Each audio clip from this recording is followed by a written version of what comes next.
cái tại sao nó muốn chắc sao nó tiền lại cái nó nên để cho nó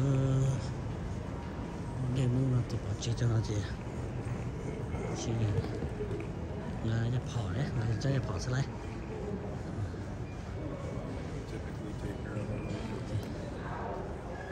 khí sẽ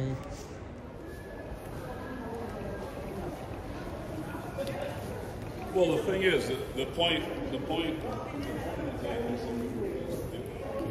we can't determine, for example, that that's something. lên cả tàu kia để chọn thay số tàu nữa đó là sáng này chết không có tiền cho sáng nó hồi dài nhau này đó là có lúc cái nữa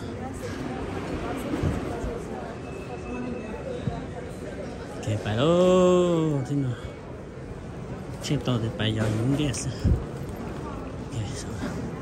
tôi sẽ cũng đã fly này phải người dân không cái thứ chừng tia giờ nó là gì tôi nhớ trong che khó phải là nó lắm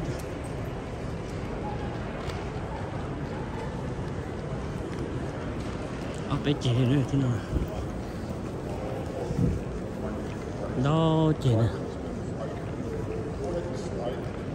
giờ mà chơi lúc play ra nhau thì chỉ là giờ hôm nay là cái gì nữa đấy đây là gì cậu nè bên trái nó rất to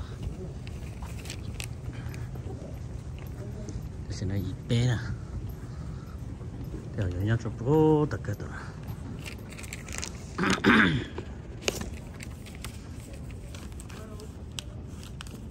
ai có chỗ tôi cánh tàu thì những cái vấn đề thế nào chả là một hút chế vấn đề ở cái tia chỉ tao mấy à không nắng nữa này không nắng cho vâng cái không nắng cho nó sẽ xa à thế nào chỉ ta chỉ phải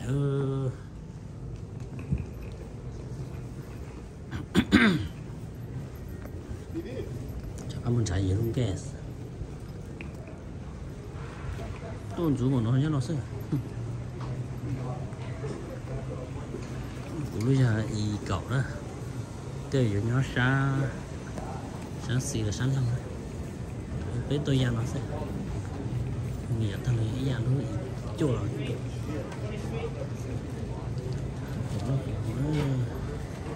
tiêu dụng nó tiêu dụng nó stem luôn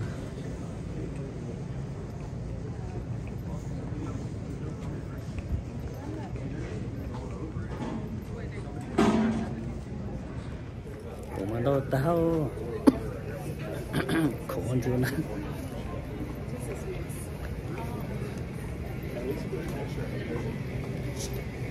đâu nè nghĩ là chỉ mua áo bên đó khổ nhà ê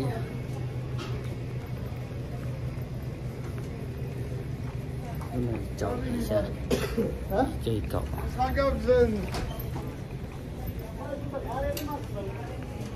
thì chu là sẽ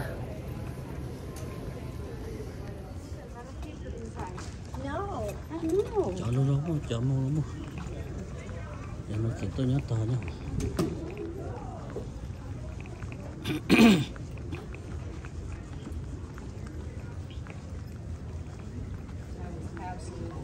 ơi cậu tao đi tôi lên cái hổ chứ đó giờ nó một số trong một cái thứ đó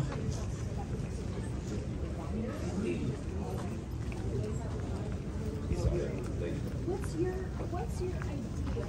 You know, I think when the Ventura one came up, it was like, hey, yeah, this could be really easy. We could do the middle section.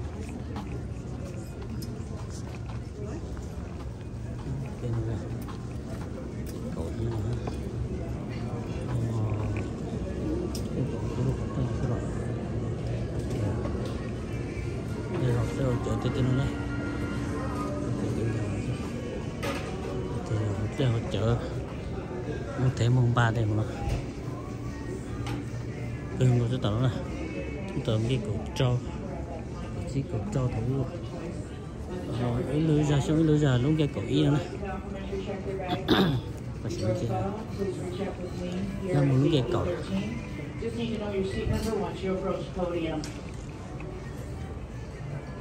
nó cái trong tự nhiên nó hết ta. And John Clark, if you're in a boarding lounge, please recheck with the agent here at E13. Such as backpacks and purses under the seat in front of you, reserve the overhead bin for larger carry-on bags. We appreciate you being aboard the area. Never until your group number has been called. If your boarding pass does not have a group number, please board with group 7. Today we have a very full flight. Overhead bin space is limited, so we'll need to check some bags prior to departure. Ladies and gentlemen, this aircraft only holds about 22 to 24 bags. Once I hit that baggage number at that time, I have no other choice but to check remaining bags. To help expedite the boarding process, any customer is welcome to come forward at this time to check the carry-on bags with rainbow the name of baggage claim. Chào mọi người, chế tôi đi ở mức thế sinh nhỉ. Tôi còn hay à, chơi được là tốt đấy.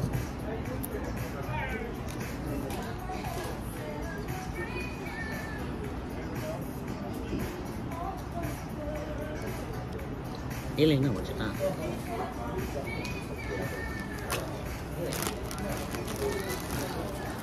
cái sự mất tiền phế được nó này hay là tháo rồi quyền lắm thôi.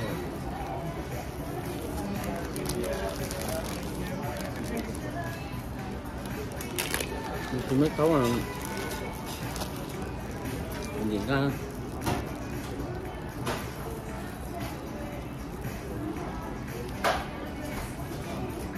từ bên thôi nhá, tôi sẽ mình cài nó sao thế ạ? Không quay mà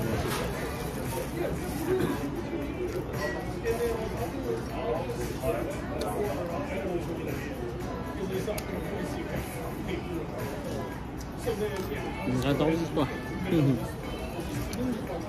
Như chủ ban của ở đó cầm tiền là chịu không nhá.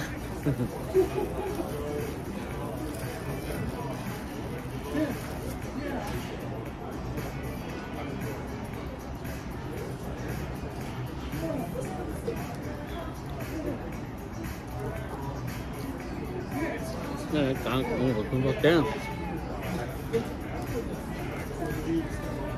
Ôi mình thua ha.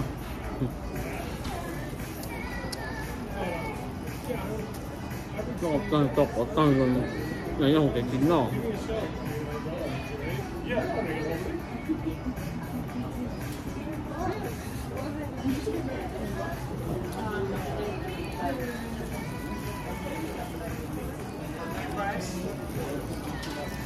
Tăng chưa không có gì nhiều hơn thôi.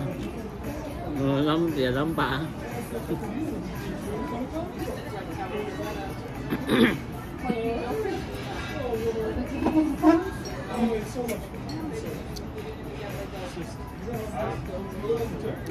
Cái không nhiều đâu.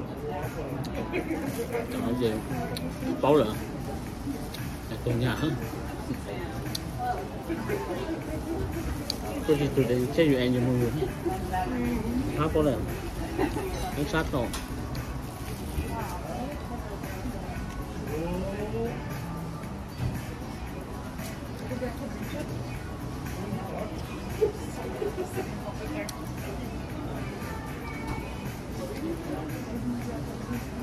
At this time, passenger Tarpat, PAR, PAUT, you're welcome aboard 3843 Chicago O'Hare.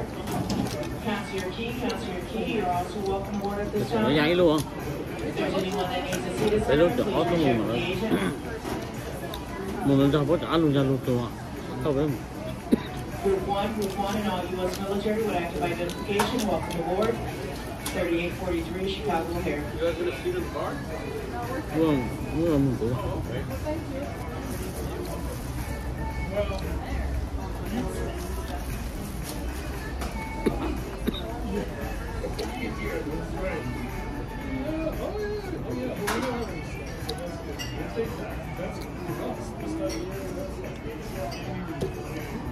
That's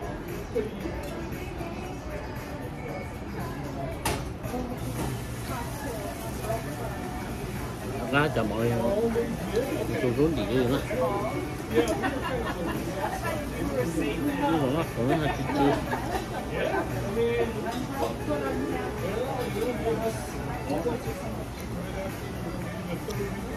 cái hố 빵 một chút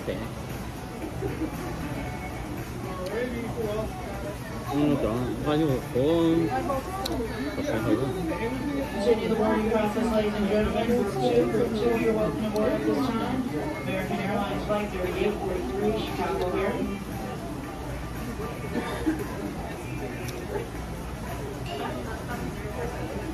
cho mua đường gồng nha.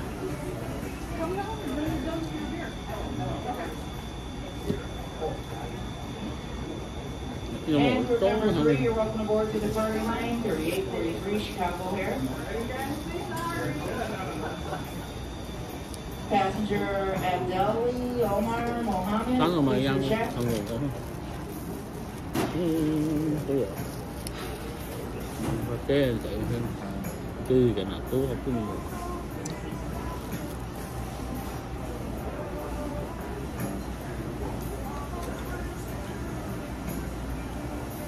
And group number 4, you're welcome aboard at this time, 3843, Chicago here.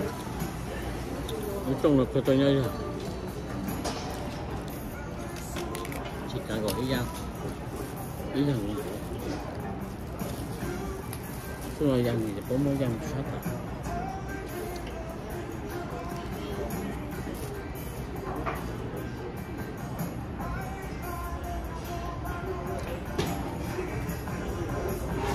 Tôi lại xe tôi dạy là hả nào xe tôi dạy là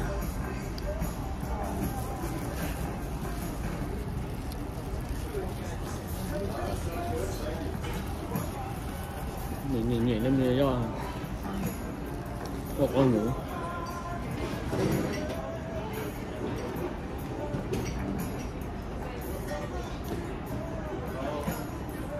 chẳng từ hồi lưu lệ chọn cho một cái sao kiểm là một chiếc cổng té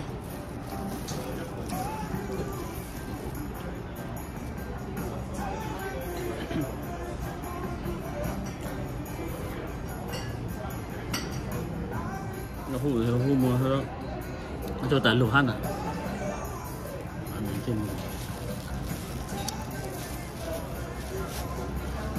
lúc bây giờ lúc cổ trên đó mình chiếc cái cho ha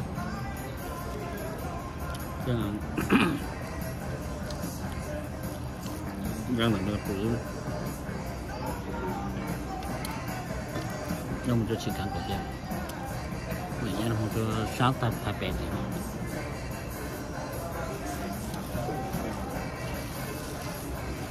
cái xin chỉ là sao tâm nhìn nó sẽ là cái sáng nào đẹp cực thì tôi nó hết phải cái chỉ cho thằng cũng thế này mai xin chỉ tối nào cái mà xin chỉ cho những món đầu tiên